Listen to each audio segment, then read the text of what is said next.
नमस्कार दोस्तों, मेरा नाम है Ashish Rathore. Indian rail dynamics channel में आपका स्वागत है। अगर आज आप मेरे चैनल पर नए आए हैं, कंटेंट पसंद आए तो सब्सक्राइब करना मत भूलिएगा। आज बात करेंगे भारतीय रेलवे के एक अहम डिसीजन के बारे में जो उन्होंने अभी अभी लिया है। अश्विनी वैष्णव जी अभी अभी मीडिया के सामने आए हैं और उन्होंने जानकारी दी है कि भारतीय रेलवे में अब स्लीपर्स और रेल को आपस में जोड़ने वाली जो क्लिप्स हैं, जिनको हम ई टाइप रेल क्लिप्स कहते हैं, जो अभी लगा करती हैं भारतीय रेलवे में, इनको अब धीरे धीरे बदला जाएगा। सबसे पहले इन ई टाइप रेल की बात करें तो इनका काम होता है एक रेल को सीधा स्लीपर से जोड़ना। ये रेल की जो अंदर मूवमेंट आती रहती हैं, उन मूवमेंट को रोकने के लिए है। अभी मूवमेंट आती क्यों है? जब टेम्परेचर में उतार चढ़ाव आता है तो कॉन्ट्रैक्शन और एक्सपेंशन जैसी घटनाएं होती हैं। ऐसे में रेल टेढ़ी मेढ़ी हो सकती है। एक तरह से ये रेल को एक्सपेंशन और कॉन्ट्रैक्शन के वक्त में अलाउ करती है मूवमेंट कुछ सही ढंग से हो सके रेल के अंदर और वो अपनी पोजीशन में भी बनी रहे। तो आप यहाँ पर मोटा मोटा ये समझ सकते हैं। एक स्लीपर में 4 क्लिप लगी होती हैं क्योंकि दोनों तरफ रेल होती है। एक रेल को स्लीपर से जोड़ने के लिए दोनों साइड में उसके ये क्लिप लगी होती हैं और ये रहे इस क्लिप के कुछ मेन कंपोनेंट। आप मेनली यहाँ पर इतना जान लीजिए कि ये जो एक गोला है, इसके अंदर इस क्लिप को डाला जाता है हैमर के माध्यम से। आपने ट्रैकमैन को मेंटेनेंस करते हुए देखा होगा, हथौड़े किस तरीके से वो मारते हैं, उसके बाद ये क्लिप अंदर जाती है और फिर ये फंस जाती है और ये एक प्रेशर डालती है। ये जो फोर्स होती है ये इस रेल को बनाए रखती है एक जगह पर। इस टाइप की क्लिप्स के अंदर 800 kgf से लेकर 1300 kgf तक की जो टो लोड कैपेसिटी होती है वो मौजूद होती है। तो इतना फोर्स ये अप्लाई कर सकती है रेल के ऊपर। लेकिन हमको नई टाइप की रेल क्लिप की जरूरत इसलिए पड़ रही है क्योंकि इनके अंदर कुछ खामियां हैं। जैसे कि इनकी जो मेंटेनेंस है, हर 5 साल में इनको बदलना पड़ता है। इनके अंदर जो लाइनर्स होते हैं वो खराब हो जाते हैं। साथ में इनके अंदर सबसे बड़ी समस्या थी कोरोजन की थी। बहुत ज़्यादा कोरोजन हो जाने की वजह से जो इसका हॉल है वहाँ पर ये क्लिप ढीली पड़ जाती थी और इनके वजह से रेल के अंदर भी कोरोजन फैल जाता था जहाँ से ये कॉन्टैक्ट में होती थी रेल के साथ में। ये बड़ी प्रॉब्लम थी।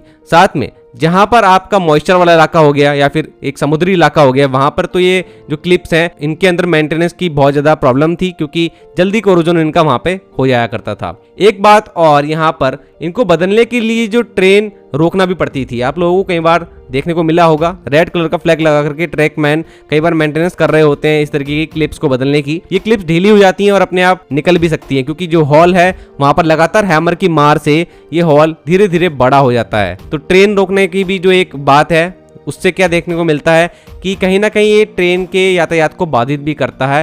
ये पुरानी टेक्नोलॉजी हो चुकी है, इसको बदलना जरूरी था। अब नई जो क्लिप्स हैं जिनको हम मॉडर्न फास्टनिंग सिस्टम कह सकते हैं, लेकिन इसको आज हम नया खुद कह तो रहे हैं लेकिन दुनिया इसको 1980 से जानती है। तब इनको धीरे धीरे अप्लाई किया जाने लगा था डिफरेंट रेल सिस्टम्स में दुनिया के। पहले W14 के नाम से ही जानी जाती थी और ये W14 जो क्लिप हैं ये कुछ इस तरीके से इनकी डिज़ाइन होती है, आप लोग देख पा रहे होंगे।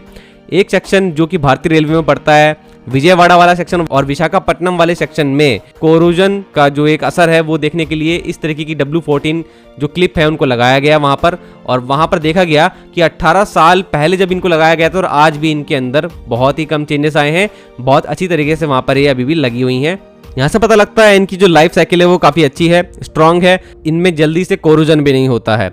और साथ में आप देख पा रहे होंगे इसमें सिर्फ एक बीच में जो नट है उसको कसना होता है, जिसको कसने के लिए टॉर्क रिंच की ज़रूरत पड़ती है और उससे ये इस तरीके से कस जाता है एक बार में ही कि बाद में से आसानी से खोला नहीं जा सकता। इसके लिए टॉर्क रिंच ही चाहिए। इसकी टो लोड कैपेसिटी या फिर क्लैंपिंग फोर्स के बारे में बात करें तो 850 kgf से लेकर के लगभग 1100 kgf तक की इसकी भी हुआ करती थी। लेकिन जो अभी हमारा W14 लगा हुआ है 18 साल पहले कुछ सेक्शंस में, उसमें 850 kgf की जो क्लिप है उनको यूज किया गया है। अब देखिए इनका एक इंप्रूव्ड वर्जन W30 जो अब दिखाया जा रहा है, अश्विनी वैष्णव जी ने जो दिखाया वो यूज होने वाली है। अब ये किस तरीके से यूज होगी, क्या इसके फायदे मैं आपको बता देता हूं। देखिए जो ये modern fastening system W30 type की क्लिप होने वाली हैं, इन क्लिप के अंदर रबर पैड होता है, फिर इसके ऊपर हमारी ये क्लिप्स लगी होती हैं और बीच में आपका ये नट होता है। इसको कसने के लिए 250 न्यूटन मीटर फोर्स की आवश्यकता होती है जो कि एक टॉर्क रेंज के द्वारा ही अप्लाइड हो सकता है। एक नॉर्मल व्यक्ति आसानी से इसको ना खोल सकता है ना इसको कस सकता है। इसके लिए कुछ स्पेशल इक्विपमेंट चाहिए ही चाहिए। ये स्लीपर के साथ में ही आएगी, ये बहुत इंपॉर्टेंट शब्द मैं आपको बता रहा हूँ। जो स्लीपर आप मैन्युफैक्चर होंगे उनके साथ में ही ये लगकर आएगी क्योंकि ये बाद में इंस्टॉल नहीं हो सकती स्लीपर के ऊपर। लेकिन ई टाइप रेल जो अभी हमारे भारतीय रेलवे में यूज होती आई है उनको बाद में स्लीपर में लगाया जा सकता था। तो ये एक बात इंपॉर्टेंट है। इसका मतलब इसको जब भी इंस्टॉल किया जाएगा स्लीपर के सहित इंस्टॉल किया जाएगा। स्लीपर के साथ में लग के आने की वजह से इसका अलाइनमेंट एक यूनिफॉर्म अलाइनमेंट होगा स्लीपर के साथ। और सबसे बड़ी बात है, इसके अंदर जो क्लैंपिंग फोर्स है वो 1250 kgf का होगा। तो 1250 का जो टो लोड इसके अंदर मौजूद है वो अभी सबसे ज़्यादा होने वाला है। अभी तक जो हमारी ई टाइप जो यूज़ हो रही थी या फिर W14 जो यूज़ हो रही थी उससे काफ़ी अच्छा है, तो और काफ़ी टाइम तक ये चल भी पाएगी। बताया जा रहा है एक रेल की जो लाइफ साइकिल होती है लगभग 15 साल तक की, तो उतने ही साल तक ये भी खराब नहीं होने वाली है, तो मेंटेनेंस का खर्चा बच जाएगा। हालांकि ये थोड़ी कॉस्टली होने वाली है, लेकिन जब देखा जाए कि हमारी जो ई टाइप रेल है उनको तो 5 साल में चेंज करना पड़ रहा है, तो वहां पर ये खर्चा पूरी तरीके से हम लोगों को वैलिड लगता है और वैल्यू फॉर मनी भी लगता है। इस टाइम पर भारतीय रेलवे को उनको अपनाना चाहिए। देखिए, अब मैंने आपको जो ये बात बताई, देखिए इसमें एक बात इंपॉर्टेंट ये है कि भारतीय रेलवे में तो ये बहुत पहले भी आ सकती थी, लेकिन भारतीय रेलवे ने इसको बहुत टाइम तक टेस्टिंग में ही रखा। अब दूसरी बात ये कि स्लीपर में लगकर आएगी, तो अभी भारतीय रेलवे में इतने सारे स्लीपर हैं वो तो चेंज नहीं हो सकते। तो यहाँ पर एक ही बात सामने निकल के आई है, जिसमें रेलवे ऑफिशियल भी कह रहे हैं कि लगातार मेंटेनेंस के साथ में इसको बदला जाएगा। मतलब जहां जहां मेंटेनेंस होती रहेगी वहां पर तो इसको लगा दिया जाएगा। और जो हमारे कोस्टल एरिया है वहां पर तो सबसे पहले इनको लगाया जाना जरूरी है। इसलिए सबसे पहले एक जो सेक्शन है वो चुना गया है। जैसे कि आप जानते हैं कि DFCCIL का ईस्टर्न डेडिकेटेड फ्रेट कॉरिडोर का सोननगर से डानकुनी जो सेक्शन है उसमें सोननगर आंदल सेक्शन को मल्टी ट्रैकिंग के जरिए भारतीय रेलवे जो DFCCIL को एक मदद करना चाहता है वो काम चल रहा है।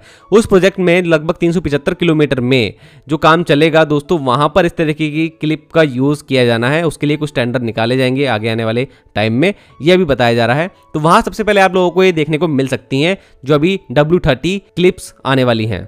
और USBRL प्रोजेक्ट में तो इनका यूज होते हुए भी आप देख सकते हैं, जहां पर कटरा से लेकर बनियाल के बीच में आपको जो ट्रैक पे काम होता दिख रहा है वहां पर इन्हीं तरीके की क्लिप्स का यूज किया गया है। लेकिन एक क्वेश्चन मेरे माइंड में जरूर आता है कि DFCCIL का इतना बड़ा प्रोजेक्ट भारतीय रेलवे में अभी चला, लेकिन भारतीय रेलवे में इस तरीके की क्लिप्स का यूज DFCCIL में नहीं किया गया।